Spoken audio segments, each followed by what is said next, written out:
Los buenos días a toda la República Dominicana, los buenos días a todo el país. Miércoles 7 de diciembre de este año 2022. Un día más, un día que Dios nos da para hacer lo que nos gusta, lo que nos agrada y aquello que nos compromete con el pueblo dominicano. Informar, hacer juicios de valor, opinión sobre los hechos económicos, políticos, sociales, geopolíticos, de todo el orbe que afectan el proyecto de vida de los dominicanos de bien, de los de aquí y de los de allá, de los que nos escuchan a través de las frecuencias compartidas de la Z101 en todo el territorio de la República Dominicana en sus 48,000 kilómetros cuadrados, y los que nos escuchan haciendo uso de las tecnologías de la información, como es el hecho de escucharnos a través del portal Z101digital.com, como es escucharnos a través de la aplicación Z Digital, y como por supuesto lo es vernos a través de ZTV, nuestro canal en YouTube, así como también los enlaces de redes sociales que replican nuestro contenido, que lo comparten y que enlazan, por supuesto, a nuestros podcasts, entre otros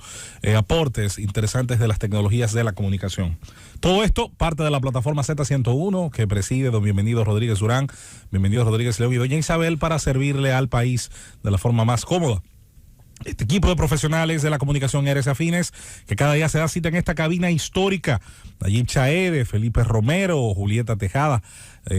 Susana Gotró, Manuel Conde, Aníbal Díaz, Rosendo Tavares Villalobos, Khalil Michel y un servidor, José Luis Mendoza, con ustedes por espacio de 4 horas y un poco más. En la parte técnica, como siempre, Cundo Camarena en los controles, Josefina Ortiz, Karina Lantigua en la coordinación y producción, y el compañero Carlos Gutiérrez en los audiovisuales. Los buenos días una vez más al país. El día de ayer vi una imagen. Bueno, antes de entrar a nuestro tema en cuestión, creo que haciendo el mejor uso posible de estos micrófonos, siempre hay que recordar la parte histórica, como por años ha hecho la figura de don Álvaro Arbelo Hijo. Hoy es 7 de diciembre, para los amantes de la historia. Es bueno recordar que un día como hoy se produce el ataque, sorpresivo para muchos, para otros avisado de alguna manera, insinuado, el ataque de Pearl Harbor. 7 de diciembre de 1941. Es el ataque sobre las bases que establecían el puesto de la Marina Norteamericana del Pacífico, y que fue atacado sin previa declaración de guerra por el Imperio japonés. Este ataque se considera es el que provoca la entrada de los Estados Unidos a la Segunda Guerra Mundial. Una entrada que, hay que decirlo, hasta ese momento, hasta producirse el ataque, era bastante impopular, y bajo la promesa de mantener a Estados Unidos en aislamiento, pues había Franklin Delano Roosevelt, entre otras cosas, ganado las elecciones anteriores a los Estados Unidos. Sin embargo, ya venía produciéndose un papel de Estados Unidos más que como país neutral, beligerante. Ya había acudido al rescate en algunos aspectos de las potencias aliadas, con embargos de petróleo, con embargos de ciertas materias primas a las potencias del eje. Y bueno, este hecho que tantas veces don Álvaro Arbelo analizó aquí, pues ocurre un aniversario más. Vamos a nuestro tema elegido para el día de hoy. Ayer se produjo una imagen muy llamativa para nosotros, muy interesante. Era la imagen del presidente de la República, Luis Abinader, junto al actual ministro de Agricultura, Limber Cruz, pero junto a ellos estaba el presidente de la Junta Agroempresarial Dominicana, el respetado Osmar Benítez. Estaban, por lo tanto, 3 ciudadanos, el presidente de la República, con todo lo que conlleva, la primera magistratura, el primer puesto del Estado, el jefe de Estado y gobierno del país, que sabe la importancia que tiene cada sector, el peso específico de cada sector en la economía, en el aporte del Producto Interno Bruto, en la generación de empleos, en la conformación de los circuitos económicos locales, regionales, rurales, provinciales, municipales del país. Y estaban allí tanto Limber Cruz, que es un productor de vieja data, que es un conocedor de toda la actividad del campo, que actualmente tiene la cartera del Ministerio de Agricultura a su mando, pero sobre todo estaba la figura siempre respetuosa, siempre comedida, siempre muy profesional de Osmar Benítez. Este encuentro, que ayer de hecho le permitía a la Junta Agroempresarial Dominicana premiar a uno de los más destacados miembros de esta actividad a gran escala, que es el señor José Manuel Mayán, a quien tengo el privilegio de conocer en su condición de deportista y siendo un propulsor del deporte, muy especialmente del béisbol, y a quien he tenido el privilegio también de escuchar y de conocer en su visión de país. Ayer era premiado, de hecho, como parte de esa actividad. Qué bueno, y mis felicitaciones a él por ese galardón. Pero el tema sobre el que nos quisiéramos centrar sobre ese encuentro son las importantísimas declaraciones de don Osmar Benítez relacionadas al hecho de que la mano de obra que participa dentro de la actividad agroindustrial,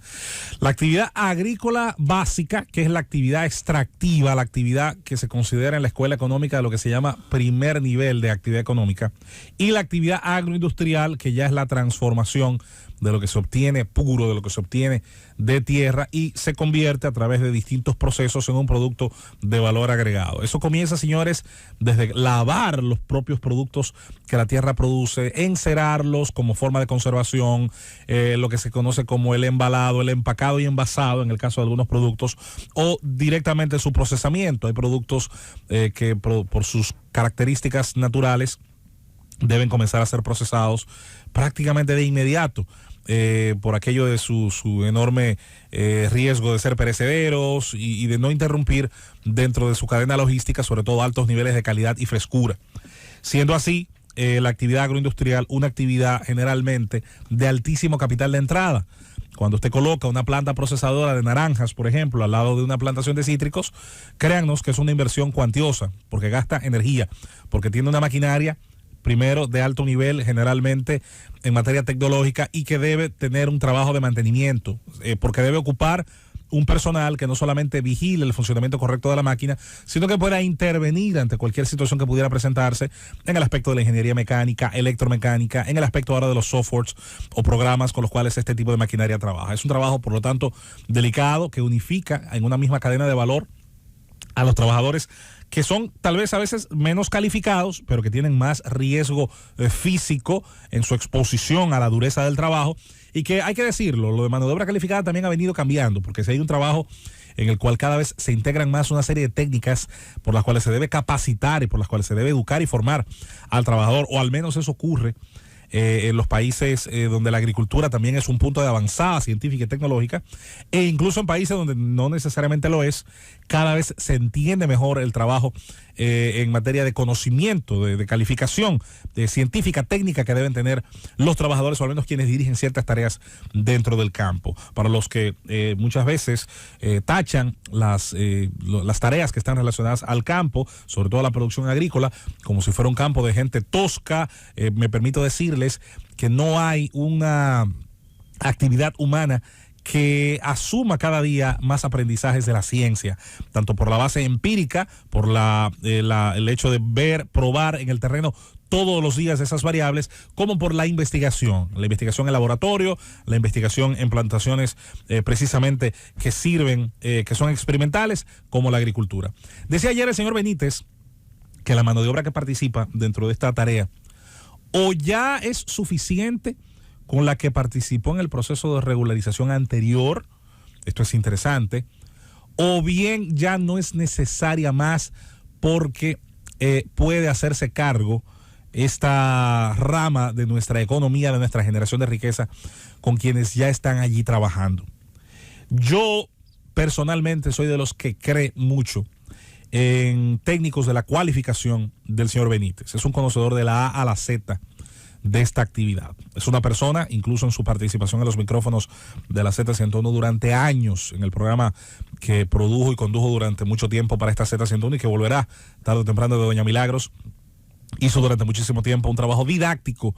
extraordinario de explicación pormenorizada de una gran parte de los procesos relacionados a este campo. Y yo quisiera tomarle la palabra a él en su condición de director de esa importante junta agroempresarial, a él y a otros. Y es que la República Dominicana, producto de lo que ha ocurrido este año,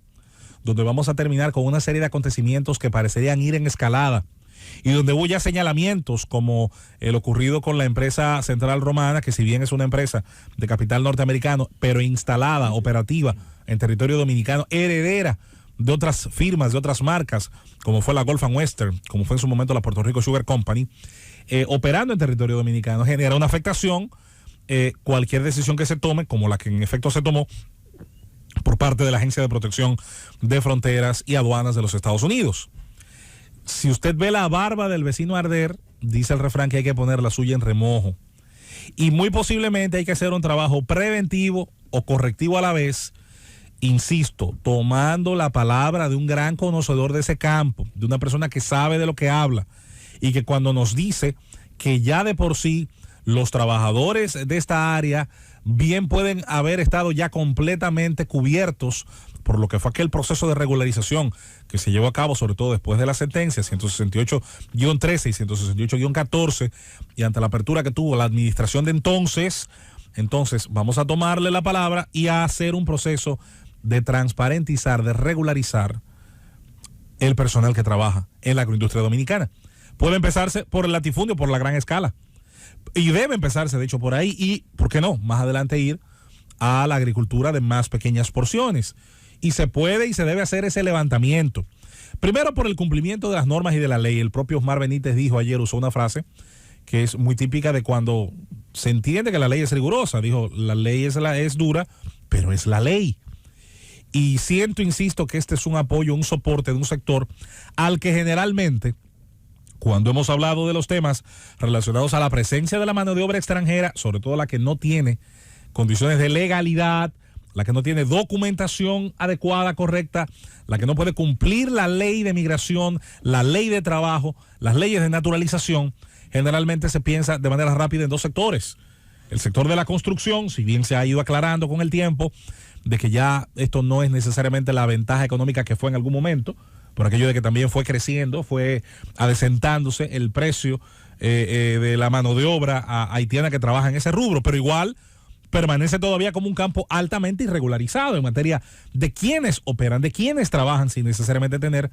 las condiciones y la documentación para ser partícipes regulares de una economía que, hay que decirlo, por todos los campos, no solo por el que hoy estamos hablando, por el que hoy nos estamos enfocando, pero en todos los campos debe tratar de ir hacia la regularidad. Se puede y se debe, y de hecho la ley permite en todos sus campos que aquellos lugares a donde se hacen campañas de regularización masiva, casi siempre se generan algún tipo de incentivo. Eso se hace hasta en las políticas de regularización del capital. Más de un país, por ejemplo, cuando impuso leyes estrictas de controles de capitales, ¿qué hacía? Daba una gracia temporal para que personas declararan capitales que antes no tenían en su condición de regularizado, y se hacían incluso hasta ciertos perdones fiscales. ¿Con qué fin? Bueno, de que el castigo, cuando llegara, tuviera la menor cantidad de afectación y pudiera la economía regular aprovechar para captar unos capitales que a lo mejor no estaban del todo claros y que no estaban pagando impuestos. En varios campos se hacen amnistías de ciertos tipos. La República Dominicana bien puede, al mismo tiempo que fortalece su frontera, que construye su muro fronterizo, que trata de mejorar los pasos francos, que mejora la infraestructura de políticas, y me refiero a la operación en el terreno de políticas de migración, bien puede tomarle la palabra a esta Junta Agroempresarial y hacer el levantamiento. ¿Cuántos son? ¿Dónde trabajan? ¿Quiénes son? Las condiciones, sean estas temporales o estables, fijas, en las que participan dentro de la economía dominicana, y que la soberanía nacional y su legislación se cumpla primero, luego respetando, por supuesto, el aspecto humano de gente que ha venido, como decíamos el día de ayer, a encontrar en la patria dominicana una participación económica que les permite a ellos mantener un proyecto de vida casi siempre humilde, pero muchísimo mejor que el que encuentran en Haití, y que le permita también, como no, a la economía dominicana seguir generando beneficios, seguir generando riqueza, pero sin que nadie pueda acusarla, ni dentro ni fuera de este país, de violar derechos humanos. Que nadie pueda acusarla, ni dentro ni fuera de esta nación, ni ante medios nacionales ni internacionales, de tener ningún tipo de esquema esclavista, ningún esquema de trabajos forzosos, ningún esquema de aislamiento de trabajadores. Y esto se hace, entre otras cosas, cumpliendo normativas ya existentes, aplicando de manera preventiva otras que puedan aclarar y transparentizar este importante campo. Mucha gente entiende que ya el desarrollo de la economía de servicios hace que no sea importante la economía agrícola, y eso es una mentira. Son complementarias, porque el servicio de turismo necesita que los turistas coman y coman bien, porque los demás servicios que se ofrecen todos están conectados a la raíz de la tierra, que es la que produce la verdadera riqueza, como explicaba ayer en su comentario nuestra compañera Susana Gotró. Le tomamos la palabra a Osmar Benítez, que de eso sabe, y ayer en compañía del ministro de Agricultura, Limber Cruz, y del presidente Luis Abinader, creemos que es el camino a seguir para el campo dominicano. Llévatelo, Cundo.